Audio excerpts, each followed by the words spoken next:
The lights flicker. Once. Twice. Then they die. Your phone screen is black, a useless piece of glass. Outside, the familiar city hum has been replaced by an unsettling silence, punctuated by a distant siren that seems to be getting further away, not closer. A quick check of the tap confirms your fear. A trickle of brown water, then nothing. It's been 12 hours since the initial event, and the grocery store down the street, the one you always meant to visit, now has a line stretching 3 blocks long. People aren't just buying milk and bread anymore. They're grabbing everything. Their faces are tight with a fear you now feel in your own gut. You live in a 400 square foot box in the sky, a studio apartment. You have half a bag of stale chips and some expired ramen in your cupboard. Where, in this tiny space, were you supposed to put 30 days of survival? Today, we're going to solve that problem. This isn't about building a bunker. This is about tactical, invisible preparation. This is how to store 30 days of food in a studio apartment. If you're new here, please subscribe to the channel for more. The single greatest threat in the first 72 hours of any crisis isn't the event itself. It's the normalcy bias. It's a psychological siren song that whispers, "It's not that bad. The power will be back on soon. Things will go back to normal." And 99% of the population will listen to that song right up until the moment the music stops. Their first mistake is thinking they can just go to the store.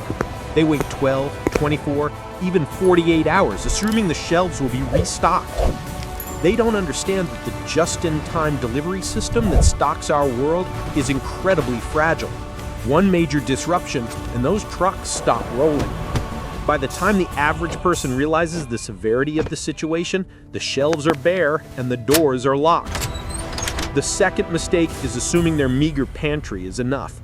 They look at a few cans of soup, a box of pasta, and some cereal, and think, "I'm good for a week." They have never actually calculated the calories. That can of chicken noodle soup is 150 calories. In a high-stress, physically demanding survival scenario, you need over 2,000 calories a day just to function. Their week of food is, in reality, less than 2 days of meaningful energy. Finally, even the few who get an early warning often buy the wrong things. They buy giant 50-pound bags of pinto beans, forgetting they need gallons of precious water and a significant heat source to make them edible. They buy frozen goods, which will be a puddle of rot in 24 hours. They prioritize comfort over calories, choosing bulky, low-energy foods that fill their tiny pantry with air, not life. These aren't just errors in judgment.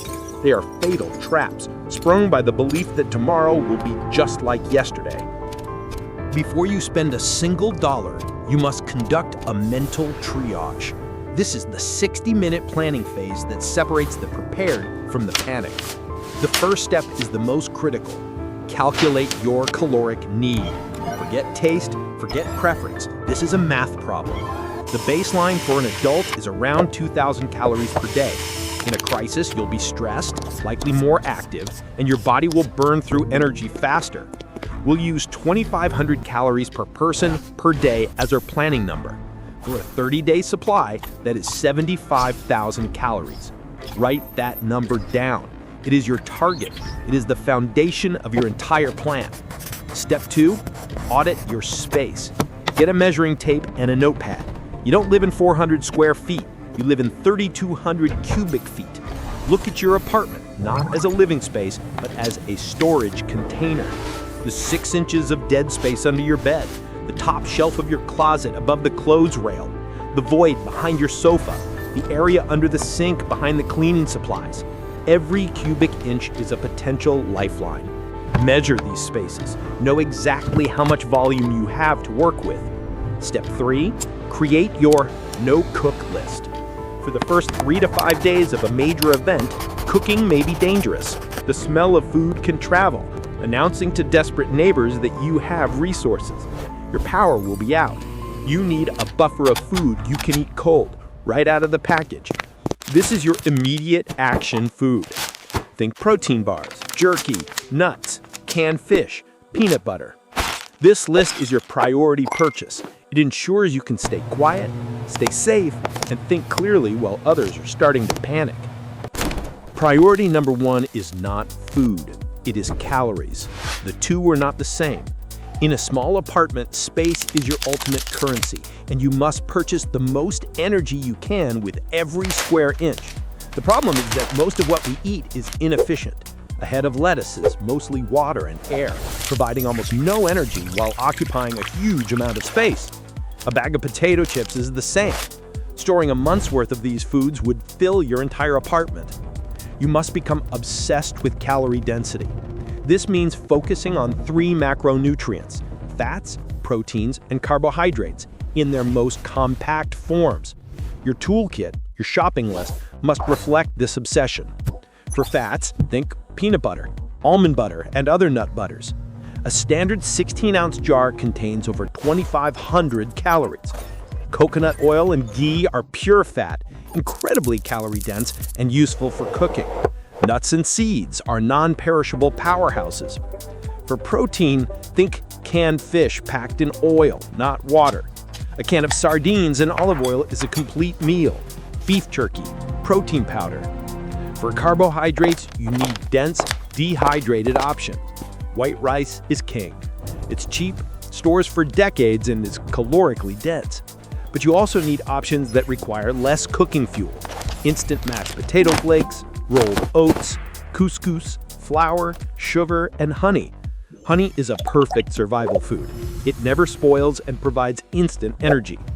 The key is to visualize the difference. Picture a can of green beans. It takes up a 12-ounce cylinder of space and gives you maybe 60 calories. Now picture a jar of peanut butter. It takes up roughly twice that space, but gives you over 4,000 calories. The green beans are a liability. The peanut butter is a lifeline. A sample 75,000 calorie loadout might look like this: 10 jars of peanut butter, a 20-pound bag of rice, 30 cans of sardines, 5 pounds of oats, 5 pounds of honey, and a large container of protein powder. That's your core. But don't just throw them in a closet. You must repackage.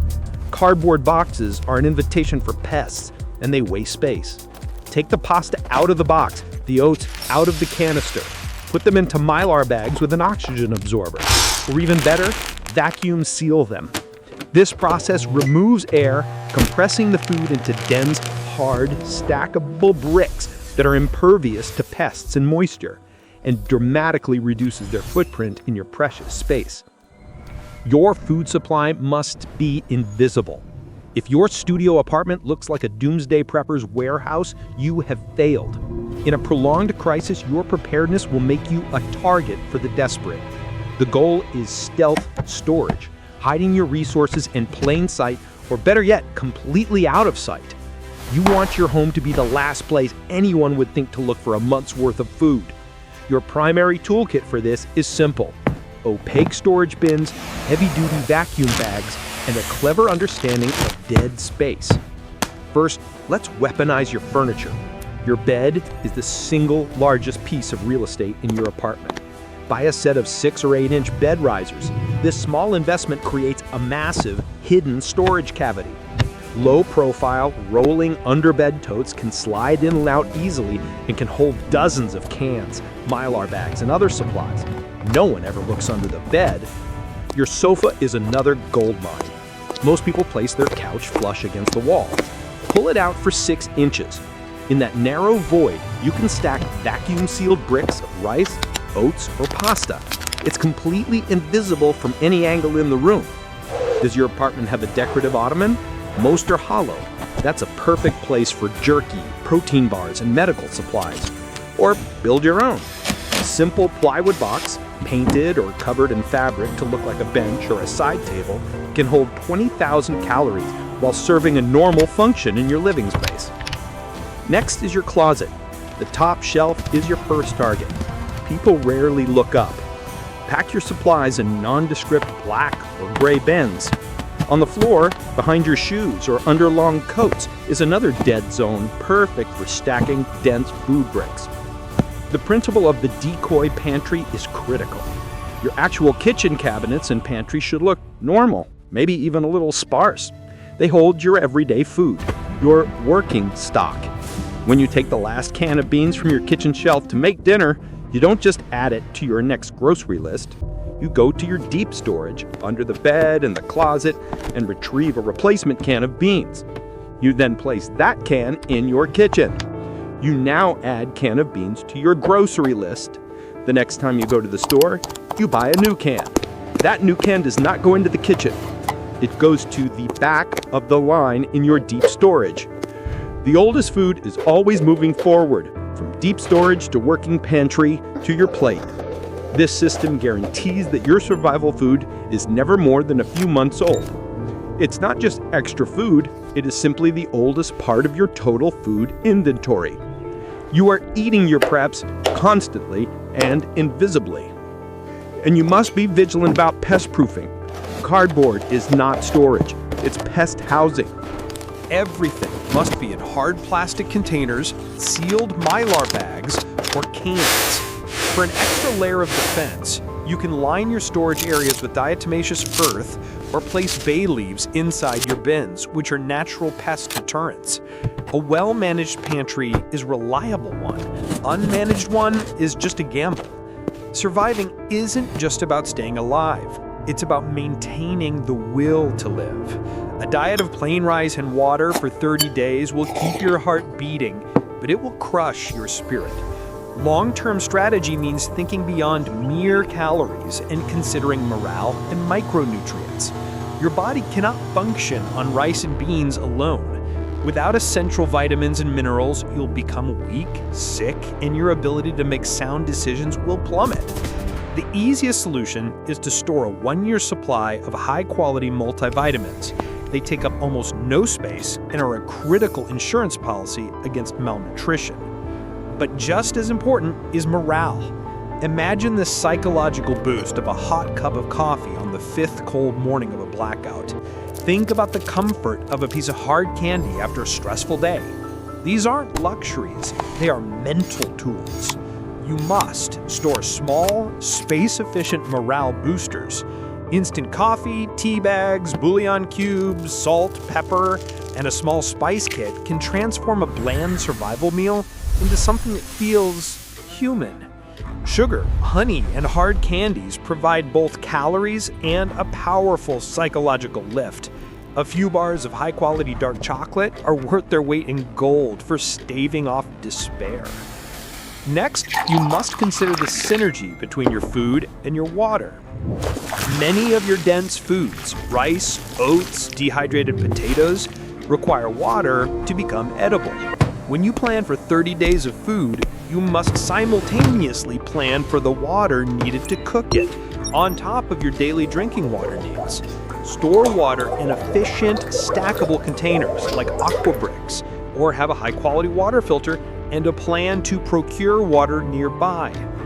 Finally, all of this preparation is underpinned by the gray man principle.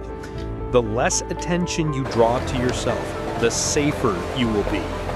Don't advertise your preparations. Don't tell your neighbors you have a month's worth of food. Your quiet competence is your shield. When others are panicking, you will be calm. When they are desperate, you will be secure. Your hidden food supply is not just a resource, it's the foundation of a mindset that allows you to operate quietly and effectively while chaos reigns outside your door. Let's bring this all together. Calorie density, stealth storage, and active rotation. These are the 3 pillars of sustainable food security in a small urban environment. It's not about a single hack or a magic piece of gear.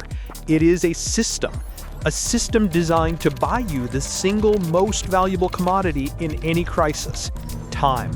30 days of food is 30 days where you don't have to stand in a line, 30 days where you don't have to risk venturing out into a dangerous and unpredictable environment. It's a 30-day buffer for the initial wave of chaos to pass, for services to potentially be restored, or for you to make a clear-headed, well-fed decision about your next move. Consider this. The average American household has less than 3 days worth of food in their pantry. In any crisis that disrupts the supply chain for more than 72 hours, an overwhelming majority of the population will be facing true, desperate hunger by day 4.